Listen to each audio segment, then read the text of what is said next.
Здравейте! Марина Овцинова, президент на Международното обществено движение АЛЛАТРА, участва в среща на високо равнище с представители на Комисията по международна религиозна свобода на САЩ на 26 септември 2024 година. Марина Овцинова, президент на Международно обществено движение АЛЛАТРА, участва в среща на високо равнище с представители на Комисията на САЩ по международна религиозна свобода. Марина Овцинова, президент на АЛЛАТРА, по време на официалното си посещение в Комисията по международна религиозна свобода на САЩ, където представи информационен и аналитичен доклад за незаконната дейност на антикултови организации в Украйна и в международен план. Марина Овцинова, президент на Международното обществено движение АЛЛАТРА, е активист на Капитолийския хълм, занимаващ се с законодателни анализи, съсредоточени върху атмосферното и геофизичното въздействие на изменението на климата както върху гражданското общество, така и върху националната сигурност. Едновременно с ангажиментите си на Капитолийския хълм, госпожа Овцинова продължава обучението си в училището по управление Кенеди към Харвардския университет, което е съгласувано с участието и в едногодишната програма за преговори към юридическия факултет на Харвардския университет. Госпожа Овцинова редовно говори по въпроси, свързани с климата, на водещи места като Националния пресклуб във Вашингтон. Марина е член на екипа на доктор Егон Чолакян, който ще представи резултатите от изследванията си в изтъкнат Център за национална отбрана на САЩ през 2025 година, като сборник с избрани документи в последствие ще бъде представен на Обединения комитет на началник-щабовете, Министерство на отбраната на САЩ. В хода на дейността си, свързана с климата, тя е принудена да понесе бремето на последващо политическо преследване в няколко недружелюбни юрисдикции. Впоследствие дейностите й, свързани с климата, достигнаха своята кулминация по въпроси, свързани с правата на човека. От 2015 година насам организацията АЛЛАТРА се сблъсква с мащабна клеветническа кампания, организирана от руската антикултова организация РАЦИРС.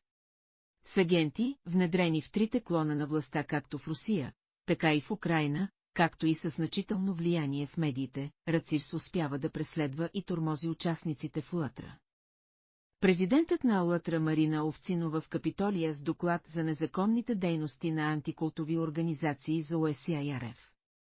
Именно в светлината на тези неблагоприятни събития тя се ангажира с Комисията за международна религиозна свобода на САЩ ОСИРФ, агенция на федералното правителство на САЩ, уникално снабдена с вътрешна информация. Тя е призована да представи информационен и аналитичен доклад за незаконната дейност на антикултовите организации в Украйна и в международен план.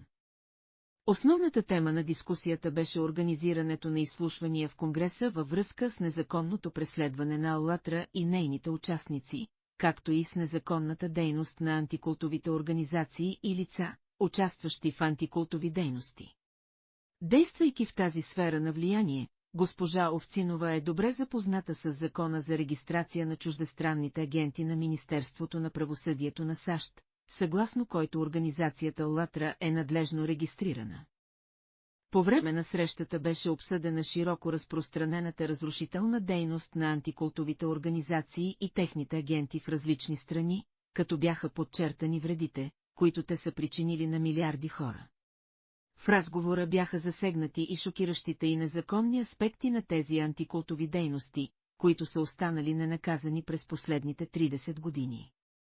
Информационен и аналитичен доклад за незаконната дейност на антикултовите организации в Украйна и в международен план. Представен в Комисията по международна религиозна свобода на САЩ, особен интерес представляваше дейността на Руската асоциация на центровете за изследване на религиите и сектите РАЦИРС в Украйна и нейният принос за подбуждането на война между Русия и Украйна.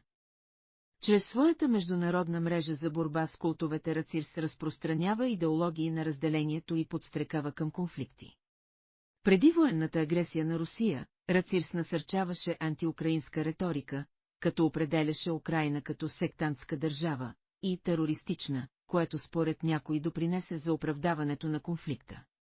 Подобно представяне спомогна за оформянето на Украйна като заплаха, изискваща намеса, което улесни оправдаването на военните действия. Представителите на Федералната комисия на САЩ повдигнаха спешен въпрос, защо мрежата от антикултови организации, участващи в геноцид и информационни атаки, все още съществува. Защо антикултовите организации, техните агенти и лицата, ангажирани с антикултова дейност, не са били подведени под отговорност за своите действия? Щетите и вредите, причинени от тяхната дейност, далеч надхвърлят последиците от Първата и Втората световна война, а броят на жертвите, засегнати от антикултовата дейност, е зашеметяващ. Дейността на антикултистите стана очевидна след разследванията на преследването им срещу Аллатра IPM и нейните участници, които в продължение на мъчително десетилетие търпяха насилствени методи на антикултово преследване, сблъсквайки се с дехуманизация и насилствени нападения. Въпреки тези изпитания участниците в Аллатра останаха непоколебими, като помогнаха за продължаването на разследването. В резултат на това методите на психологическа манипулация, използвани от антикултовите агенти, бяха разкрити благодарение на героичната устойчивост на участниците в Аллатра.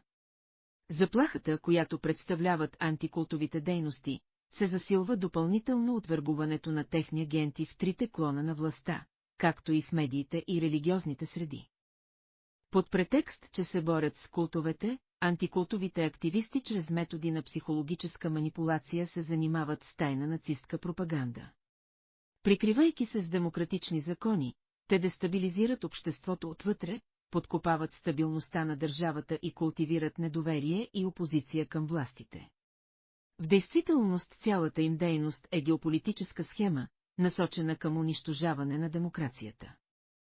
Поради това в Европейския съюз започнаха разследвания на тези антикултови организации, признавайки дейността им за явна нацистка заплаха.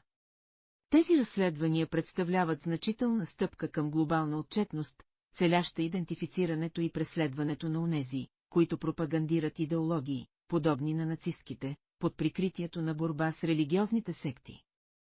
Марина Овцинова и представителите на Федералната комисия на САЩ подчертаха необходимостта да се потърси отговорност от лицата, отговорни за тези разрушителни антикултови дейности. Те призоваха международната общност да се заеме с тези тежки нарушения на правата на човека. За Международното обществено движение Аллатра.